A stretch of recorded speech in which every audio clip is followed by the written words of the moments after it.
Favor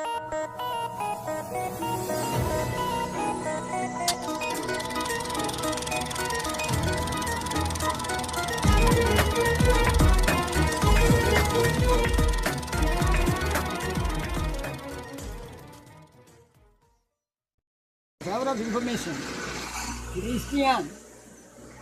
Christianity is the way to reach the God. So many religions are there. It is not a religion. In the Hindu matam, Christu matamoni matam kaadu Christu.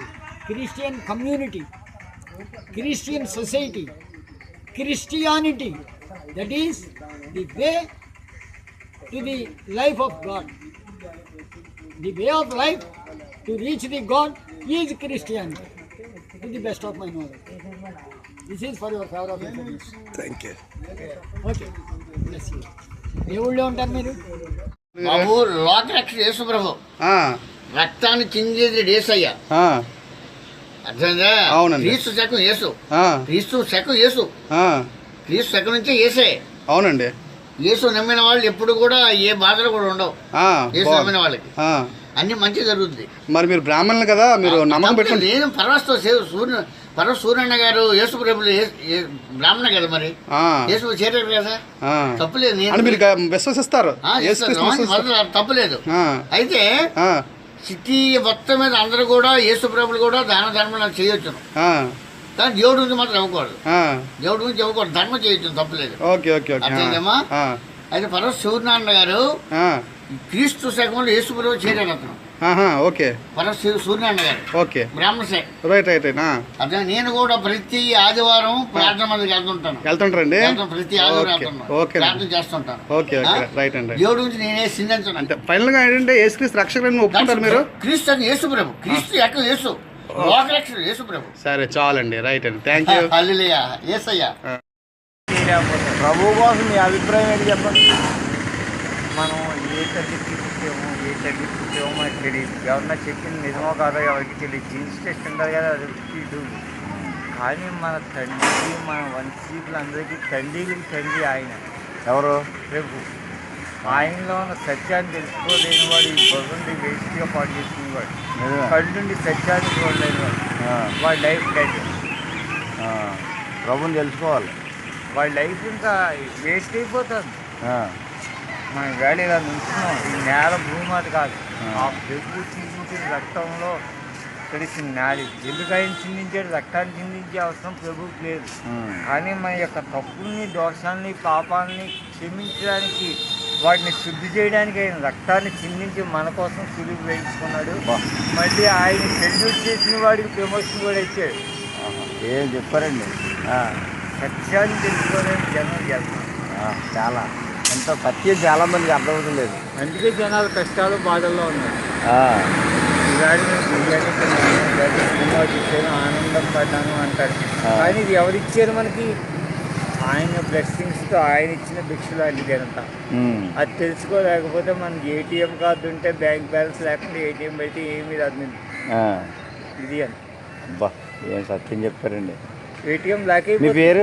Ramarao sir. Ramarao గారు 90లో diploma చేశానండి బైబిల్లో. 95లో Hindustan Bible institute వాళ్ళు నాకు diploma train చేశాను.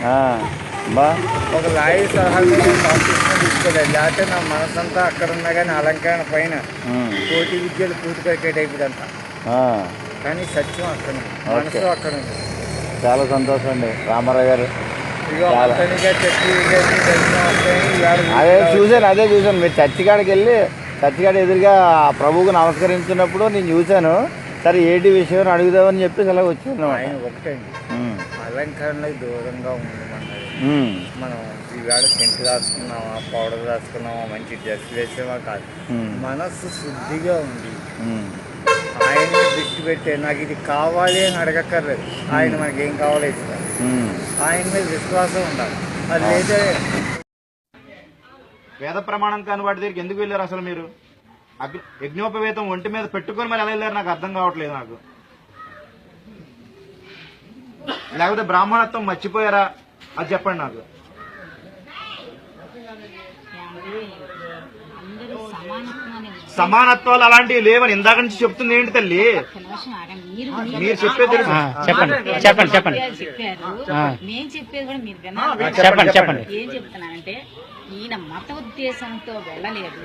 అదేదో గుళ్ళో ఉన్నారు కదా, ఆ టైంకి ఏదో అటు వెళుతున్నారు, ఆ యూనిఫామ్ మీద ఉన్నారు. ఆ టైంలో అందరూ సమానమనే ఉద్దేశం, అంటే మీ యేసు ప్రభువులో మేము వస్తాము, మీరు మా దాంట్లో రండి అని కుల మతాలు భేదాలు అక్కడ ఉపయోగించలేదు కదా. అసలు ఉపయోగించే పని ఏంటి? సమానం. పేపర్లో కూడా చూసారు మీరు ఏమని రాశారు ఆచార్య గారు? అందరూ కూడా సమానము అని అన్నారు అని. మనందరూ కూడా మీరైనా మేమైనా ఎవరైనా సమానము అనే పదానికి మనం విలువిస్తున్నాం. ఈయన కూడా అదే పదంతో అదే ఉద్దేశంతో ఆ టైంలో బండి పూజకి ఏదో దండ వచ్చింది, ఆ దండ తీసుకుని వెళ్ళారు, వేశారు. అందరూ తెలిసి అక్కడ ఉన్న వాళ్ళు కూడా తెలిసిన విషయమే అది. ఎందుకంటే ఉన్ని మనం గౌరవిస్తాం. మన దేవుడికి ఇప్పుడు రాముడు ఊరేగింపుకి వస్తాడు, మనం అన్నీ వేస్తాం. అట్లాగే ఈయన కూడా అదే ఉద్దేశం వేశారు. కానీ ఏదో పాస్టర్లో చేరిపోదాము, ఆ దేవుణ్ణి ఏదో మనం కొలిచి మనం ఆ దేవుణ్ణి 10 మందికి ప్రాపగాండా చేద్దాము అనే ఉద్దేశం అసలు కులానికి సంబంధించిన ఇది లేదు. అసలు ఆ ఉద్దేశం నాకు యేసు ప్రభు గురించే తెలియదు, ఆ బైబిల్ మా ఇంట్లో లేవు. ఆ యేసు ప్రభు అంటే ఆ రోజు స్టార్ చెప్తున్నాను కదా, అల్లా వస్తే మేము ఉన్న దాని మీద అల్లాహు అక్బర్ అనగానే మా పిల్లలు అందరినీ అల్లా అనగానే దాన్ని అన్ని ఇది అని కాదు, అది కాదు. జైనులు మా దగ్గర బౌద్ధులు వస్తుంటారు విజయవాడలో, అక్కడికి వెళ్ళి మా భగవద్గీత తెలియని భగవద్గీత పుస్తకాలు తెచ్చుకుంటాం, రామాయణ వరకు మీద చదవాలి, ఆ భగవద్గీతలు చదవాలి. వాళ్ళు అమ్ముతున్నారు, మన హిందూ ధర్మ కాపాడ పుస్తకాలు తెచ్చుకుంటాం. అట్లాగే ఇది అది అని ఉండదండి. పుట్టపర్తిలో మీరు అంటారు ఒక్క హిందని, పుట్టపర్తి మా ఛార్జీతో తీసుకెళ్తా అక్కడ అంతా వీళ్ళే ఉంటారు. పుట్టపర్తి మాకు సంబంధం అండి, మా ధర్మానికి సంబంధం లేదండి. పుట్టపర్తి మా హిందూ ధర్మానికి సంబంధం లేదు. హిందూ ధర్మాన్ని స్వీకరించి వాళ్ళు నేను చెప్పేది మీరు వినండి. ఇప్పుడు వరకు మీ అందరూ మాట్లాడారు, మీరు ఏమన్నా చిన్నవుతా నుంచున్నారు కామ్గా. మా ఉద్దేశం పిల్లల దగ్గర నుంచి పెద్దాళ్ళ వరకు మేమంతా పుట్టపర్తి బాబా గారిని ఫాలో అవుతూ ఏం చేస్తామంటే అన్ని మతాలు సమానమనే ఉద్దేశంతో అల్లా అందరూ సమానమనే ఉద్దేశం. అటు వీళ్ళు వస్తున్నారు మాకు అంతా నాగు చతుకు మాటికి వీళ్ళు వస్తారండి, ఎవరు ముస్లిమ్స్ వస్తే మా అన్నదానమని డబ్బులు ఇస్తూ ఉంటారు. అట్లాగే అన్ని మేము ప్రొవైడ్ చేస్తాం. అదే ఉంటాం ఒక్క నిమిషం. ఆ ఉద్దేశంతో అక్కడ అన్నా తప్ప అక్కడ మేము అక్కడ మతం గురించి మేము అసలు ఆలోచించలేదు. మతాన్ని ప్రోత్సహించడానికి కోట్లు ఎక్కడి నుంచి వచ్చినాయండి? ఎక్కడ మీరు డ్రా చేస్తారు కోట్లు? ఏది చేయండి, ఏ స్విస్ బ్యాంక్ నుంచి వచ్చి కోట్లు ఏ బ్యాంక్ ట్రాన్స్ఫర్ అయినా చూపించండి. డబ్బులు ఎలా ట్రాన్స్ఫర్ అది మాకు తెలియదండి. ఈ వ్యక్తికి ట్రాన్స్ఫర్ అవుతాయి కదా, ఎక్కడి నుంచి వచ్చినా అది పిచ్చి మాటలు. మీరు అంత దాకా ఎవరు ఆలోచించలేదు. అటు ఎడుతున్నారు.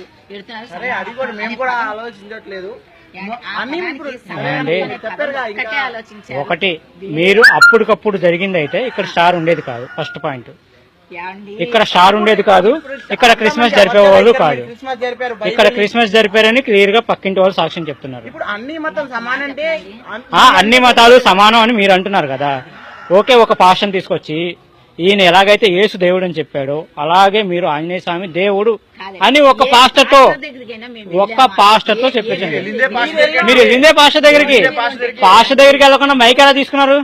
వాళ్ళ మైక్ ఎలా తీసుకున్నారు? ఏమండి, ఈ భజన జరుగుతూ ఉంటుంది. శ్రీరాముడు ఇప్పుడు శ్రీరాముడు తీసుకొని మరి వెళ్ళారు, మరి గుడిలో వేసి దండ తీసుకెళ్లి దండ వేశారు, మైక్ తీసుకొని మాట్లాడారు.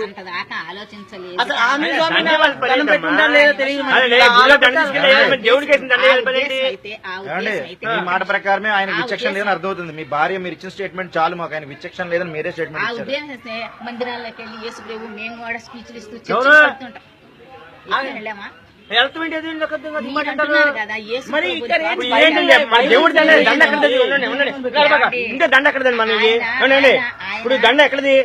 ఆయన బడ్డీ కోట్లోకి వెళ్ళి మాట రెచ్చ కొట్టి ఆయన ప్రధానికి ఎట్టా మాట్లాడితే ఈయన మాట్లాడా ఆయన అడగండి.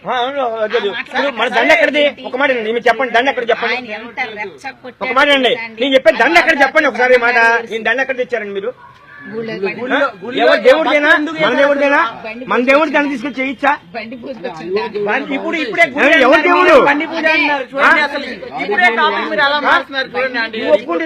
గుడిలో వచ్చింది మీ అభిప్రాయం అన్నారు చూడండి. ఇప్పుడే అభిప్రాయం పెళ్లి అభిప్రాయం కాదు. అసలు ఇద్దరు ఫుల్ గా ట్రైన్డ్ అయిపోయి ఉన్నారండి. ఏం మాడాలి ఏంటి మొత్తం ఇద్దరు కూడా బాగా బట్టి ఇప్పుడు గుడిలో మన దేవుడి దాన్ని తీసుకెళ్ళి వాళ్ళు తీసుకుని ఆ దేవుడు తీసుకుంటారా? దేవుడు తీసుకున్నారా? పాస్ గారు చేశారు మీరు ఎవరికి ఒప్పుకున్నాడా? ప్రత్యేకంగా స్వామి కోసం మేము కొన్నదేమీ కాదు. ఇప్పుడు మీరు ఒకటి అన్నారు మన అన్ని మతం సమానని. ఇప్పుడు మన ఊరేగింపు చేస్తాం ఆంజనేయ స్వామిది, శ్రీరామస్వామిది. అప్పుడు ఆ ఒక్కలైన అసలు పాస్టర్ గురించి పక్కన పెట్టిన ఒక క్రిస్టియన్ అయినా వచ్చి అలా చేశారా పంతులు గారు చేసినట్టు? మరి అన్ని మతం ఇప్పుడు చూడండి, ఇప్పుడు అన్ని మతాలు వాళ్ళ ఉద్దేశం అదే మనకేండి. ఇప్పుడు ఎంతమంది వాళ్ళు మార్పించారు. అన్ని మతం ఒకటి అయితే వేరు. మీరు గుళ్ళో పూజారి ఒక నిమిషం, మీరు గుళ్ళో పూజారిగా పనిచేస్తున్నప్పుడు హిందూ ధర్మ రక్షణ మీ బాధ్యత. మిమ్మల్ని గురువుగా పూజించి మీ కాళ్ళకి మొక్కుతాం.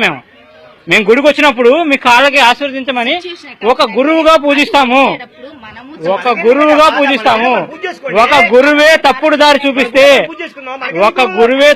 చూపిస్తే అందరూ తప్పుడు దారి పడతారు. అట్లా కాదండి, మీరు గురువు స్థాయిలో ఉన్నారు, ఆలోచించాలి కదా. అట్లా కాదండి. ప్రతి మందిరానికి వెళ్ళేవాళ్ళు వెళ్ళిపోండి. అంత దాకా మనం ఇక్కడి నుంచి వెళ్ళిపోండి. ఏమండి మనకి యేసు ప్రభు కావాలని కాదు, సర్వమతానికి ఏదో ఎవరండి సర్వమతం మళ్ళీ అంటారు? మీరు సర్వమతం అంటారు మళ్ళీ మార్పిస్తారు. మాకే రివర్స్ సర్వమతం సింగనాథం జీలకర్ర మన హిందూ ఎందుకు వాళ్ళ దగ్గర నుంచి చూపించండి. మీరు ఒక్కడే అనుకుంటే సరిపోయిందా? అదే మన హిందూ ఎందుకు భరించాలి? సర్వమతం సమానం మనం ఎందుకు భరించాలి? వాళ్ళు ఎందుకు భరించాలి? మళ్ళీ సర్వమతం చూస్తున్నారు ఇప్పుడు.